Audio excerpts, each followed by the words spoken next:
दोस्तों पेश है शैतान की नानी। ये कवर चित्र है दोस्तों।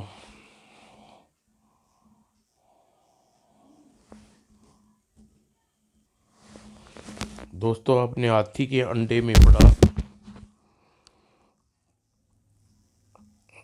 इससे आगे आगे ही डाल रखिए दोस्तों।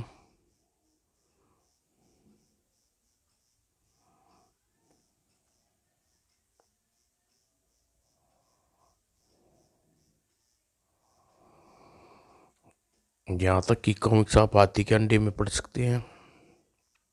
अब आगे शुरू करते हैं। कुछ देर बाद तो यह पागल लोग, मायावी नगरी और उसके वासी। पहले मालिक को होश में ले आऊं, उसके बाद अंडे की तलाश में जाऊंगा। और पहले लिप्ते साहब ने बौना रूप धारण किया। उसके बाद अपने वस्त्र से एक फूल निकाल कर विक्रम सिंह की नाक के आगे कर दिया। तुरंत ही, ओह अरे लिप्ते साहब, तू हम इस समय कहाँ हैं और मुझे क्या हुआ था? आप सुरंग में बेहोश हो गए थे मालिक। आ, और आप इस समय पाताल लोक में हैं। मालिक, मनुष्य के रूप में आपका इस नगरी में प्रवेश करना उचित नहीं होगा, अतः हम पक्षी के रूप में धारण करके इस नगरी में प्रवेश करेंगे। लीजिए, मेरा हाथ थाम लीजिए। विक्रम सिंह ने जैसे ही लिप्ते शाह का हाथ थामा, दोनों हंस के रूप में परिवर्तन हो गए। मालिक, यहाँ से सीधा भवन की ओर कूच करेंगे, जहाँ मायावी हाथी का अंडा की रखवाली कर रहा है। आप मेरे पीछे आइए। अगले ही पल हंस रूपी विक्रम सिंह भी उसके पीछे उड़ चला। कुछ देर बाद, यही है वह भवन जिसमें हाथी का अंडा रखा है। हम उस खिड़की के रास्ते से भवन में प्रविष्ट होंगे।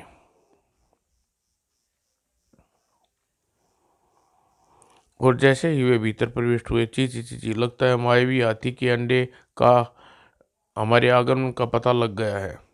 तभी, सावधान मालिक, दुश्मन हमारा स्वागत करने पहुंच गया है। लेकिन इस अवस्था में हम उसका मुकाबला किस तरह करेंगे?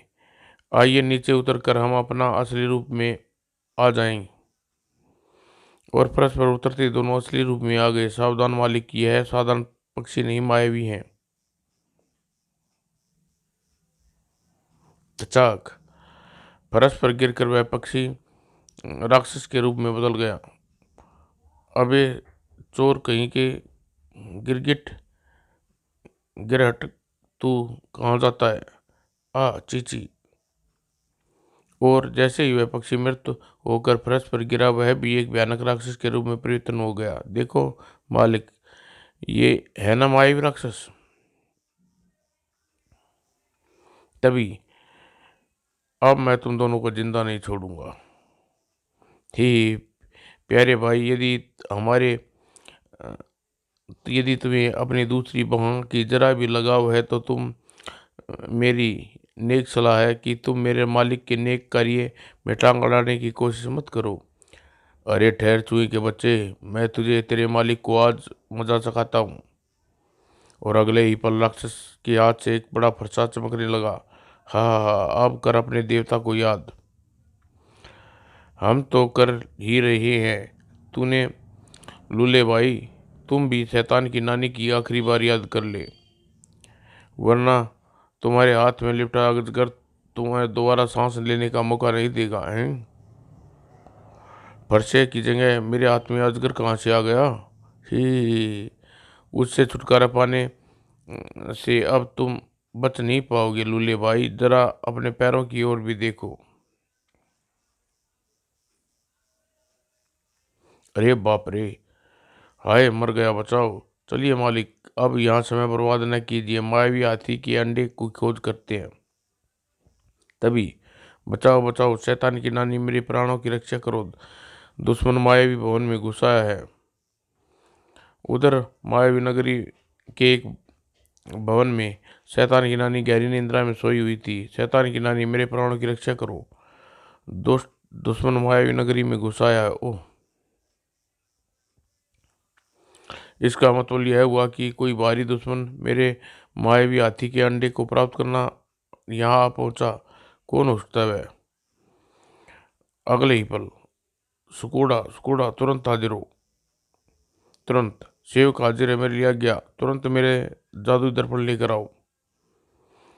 और दानव अदृश्य हो गया, लेकिन जल्दी ही फिर वापिस हाजिर हुआ। यह लीजिए मालिक।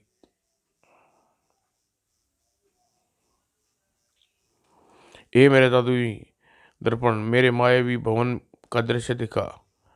और अगले ही पल, हे राजा विक्रम सिंह, हूँ तो यह बोलती चिड़िया का रहस्य जानने आया है। लेकिन मेरे जीते जी वह उसका रहस्य नहीं जान पाएगा और न ही उस तक पहुंच पाएगा। सुकोड़ा, तुम अपनी मायावी भवन में जाकर पृथ्वीवासी राजा विक्रम सिंह और उसके बोने साथी को मौत की घाट उतार दो। जो गया मालकिन।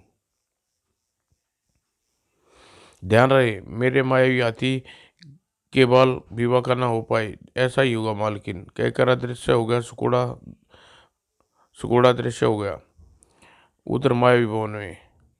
मालिक, वह रहा मायावी हाथी और उसका अंडा नहीं करने देगा। लेकिन लिप्ते साहब, वह हाथी इतनी आसानी से हमें अंडा प्राप्त करने देगा?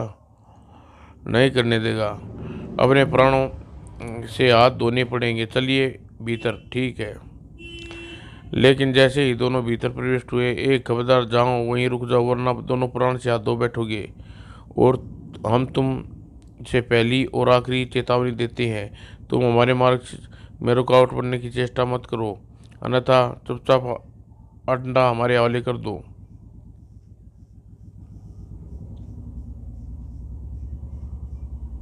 हाथी ने तुरंत अपना अंडा अपने मुंह में रख लिया।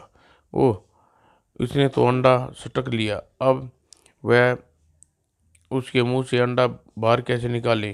चिंता न करो मालिक, वह अपने आप अंडा मुंह से बाहर निकल आएगा। हाँ हाँ हाँ, अब हासिल करो मुंह से अंडा। अबे गधे की औलाद, तू तो क्या, तेरा बाप भी वह अंडा स्वेच्छा से हमारे हवाले करेगा? क्या कहा? क्रोधित वो हाथी ने अपनी लंबी सूंड लिप्ते शाह को पकड़ने की लिए आगे बढ़ाई, लेकिन उससे लिप्ते शाह एक तरफ उधक कर अपनी चपेट में आने से बच गया। लेकिन राजा विक्रम सिंह असावधान होने के कारण उसकी चपेट में आ गया। चलो तुम ही सही। उप आह, ओह, इस पर तो मेरी तलवार का भी कोई प्रहार नहीं पड़ रहा।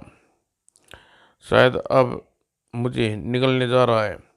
लिप्ते शाह, मेरी मदद करो। चिंता मत कीजिए मालिक, मैं अभी इसे की अम्मा अम्मा की गोद में पहुंचाता हूँ। परंतु इससे पहले लिप्ते शाह विक्रम सिंह की मदद कर पाता। हाँ, वो तो शैतान की नानी ने तुम्हें मरने के लिए यहाँ भेजा दिया। सपाट सपाट, तू नहीं बचेगा मेंढक के बच्चे। क्या कहा तूने? मुझे मेंढक का बच्चा कहता है? तो देख अब मेंढक के बच्चे का क्रोध। अगले ही पल, हाँ हाँ, देख अब तुझे मेंढक के बच्चे कैसे नोच नोच कर खाते हैं। और दूसरे ही पल विशाल मेंढक के मुंह से सैकड़ों हजारों की संख्या में छोटे छोटे मेंढक फुदक फुदक कर बाहर दानव की तरफ झपटे। बेचारे दानव ने असंख्य मेंढकों से छुटकारा पाने के लिए कई प्रकार के जादुई प्रयोग किए, लेकिन बेकार। शाबाश मेरे बच्चों। और जान बचाकर भागना चाहा, परंतु बेकार। अय्या। और मेंढक दानों को कुछ ही देर में सपाचट कर गए। तभी लिप्ते शाह, जल्दी से मेरी मदद करो। ओह, ए जोरू के गुलाम, यदि अपनी भलाई चाहता है तो छोड़ दे मेरे मालिक को, वरना वरना क्या कर लेगा? ठहर, अभी बताता हूँ। और अरे रे, मेरी पूछ छोड़। लिप्ते शाह ने हाथी की पूछ इतनी जोर से खींची, हाथी को दस्त हो गई। सत्यानाश हो जाए तेरा कम वक्त। और इसी के साथ राजा विक्रम सिंह हाथी के सूंड से छूट गया। उबाल बल बचा। कमबख्त ने सारा चेहरा बिगाड़ के रख दिया। हाय, लगता है कमबख्त ने मेरी पूछ जड़ से उखाड़ कर रख दी। अरे मूर्ख मोटू, अब भी तेरी भलाई इसी में है कि तू अंडा मुंह से उगल दे, वरना तेरी हालत दानव जैसी जैसी ही होगी। हरगिज नहीं। ठीक है तो चक अपनी बेवकूफ़ी का मजा। कहने के साथ ही लिप्तेसा ने अपना हाथ हवा में घुमाया और तुरंत ही छोटे छोटे बोने प्रकट हुए। मेरे साथियों, तुम सब मिलकर इस मोटे को गुदगुदाओ, हंसाते हंसाते इसका दम निकल जाए। जो गया।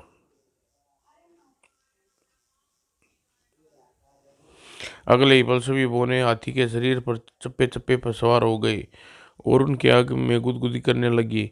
अरे यह क्या कर रहे हो, हटो परे, ही छोड़ दो मुझे। अबे इतनी जल्दी क्या है मेरे प्यारे दोस्त, अभी तो तुम इसका कथन कर्तक नृत्य करोगे। लो मैं भी आया तुम्हारी खातिर। आह। और लिपटे सा हाथी के कान में घुसकर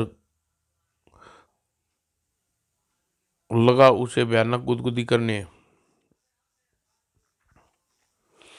हाथी गुदगुदी से परेशान हो बुरी तरह उछलने कूदने लगा।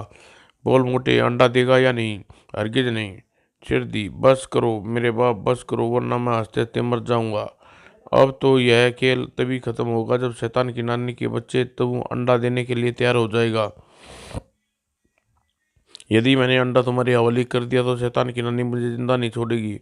उसकी चिंता तुम हम पर छोड़ दो, वह तुम्हारा बाल भी बाका नहीं कर पाएगी। तभी, नहीं मेरे गुलाम, तुम इसे अंडा हरगिज मत देना। मैं अभी इनकी यहाँ अकल ठिकाने लगाती हूँ। ओह, अब कौन सी चुड़ैल आ गई। स्वामी मुझे मुसीबत से बचाओ, वरना मालिक यही है वह शैतान की नानी। समय मत गवाइए और किसी तरह इस दुष्ट जादूगरनी के डंडे को नष्ट कर दीजिए। अरे मूर्ख, पहले तू मेरे मालिक राजा विक्रम सिंह को ही खत्म करूंगी। लो बचो विक्रम सिंह। ओह जल्दी ही, मैंने कुछ नहीं किया तो विक्रम सिंह मारा जाएगा। अगले ही पल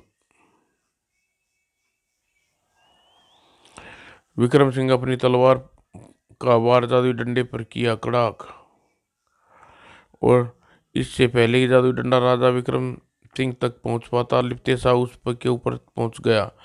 ए नेक शक्ति के स्वामी जादुई डंडे, मेरी तुमसे प्रार्थना है कि तुम मायावी हाथी का अंत कर दे। तलवार टूटते ही टकराते ही टूट गई और तुरंत ही जादू डंडा अपना रुख बदल दिया और मायावी हाथी की ओर बढ़ने लगा। नहीं, ए मेरी शक्तियाँ, तू अपने स्वामी की आज्ञा आज्ञा की अवज्ञा कर क्या करने जा रही है? हाँ, अब तुम्हारा विनाश निकट है शैतान की नानी।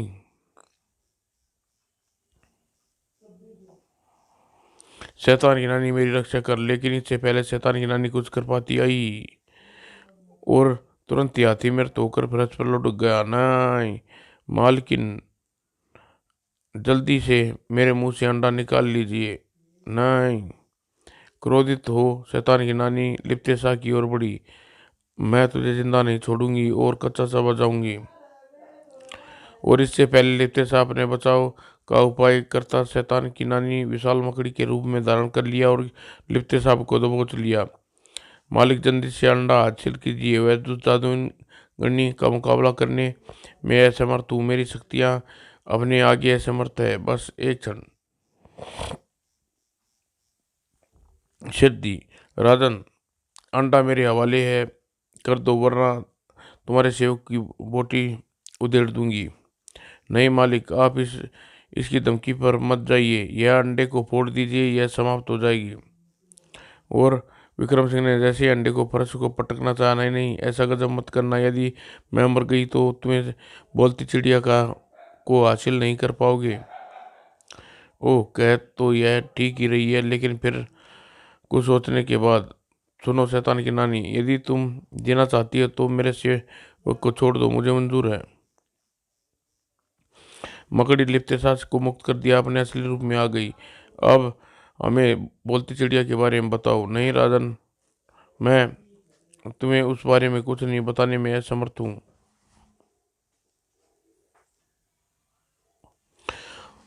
तो ठीक है, मैं ये अंडा फोड़ देता हूँ। नहीं नहीं, ठहरो राजन, मैं बहुत बताती हूँ, चिड़िया के बारे में बताने के लिए तैयार हूँ। तो बताओ। बोलती चिड़िया एक श्रापित देवी है, और वह यहाँ से दक्षिण के काले पहाड़ के भीतर रहती है, परंतु अभी शैतानों की नानी अपनी बात पूरी नहीं कर पाएगी कि बोलती चिड़िया वहां प्रकट हुई। राजन, इस दुष्ट जादूगरनी की बातें में मत आओ। यह जहाँ तुम्हें भेज रही है वहाँ इसका तांत्रिक भाई रहता है। तुम्हें वहां भेजकर यह तुम्हें मौत के घाट उतारना चाहती है। चूंकि अंडे पर तुम्हारा अधिकार होने के कारण इसकी तमाम शक्ति अब तुम्हारी गुलाम बन चुकी हैं। अतः अब तुरंत अंडे को फोड़ दो। इससे यह भी मर जाएगी और इसका भाई भी। साथ ही पाताल लोक के वासियों को नरक के जीवन से छुटकारा मिल जाएगा और ये अपने असली रूप में आ जाएंगे। नहीं राजन, तुम इसकी बातों में मत आना, यह झूठ बोल रही है। तुम इसे तुरंत मार दो, वरना यह तुम्हें खत्म कर देगी। राजन, मुझ पर मारने की मूर्खता मत करना। यदि मैं मर गई फिर तुम्हारा यहाँ से बचकर निकलना मुश्किल हो जाएगा। मेरी तो कुछ समझ में नहीं आ रहा कि मैं किसकी बात मानूं और किसकी नहीं, लेकिन मेरी समझ में सब कुछ आ गया मालिक। आप बोलती चिड़िया की बात मानिए, अंडे को फोड़ दीजिए। नहीं,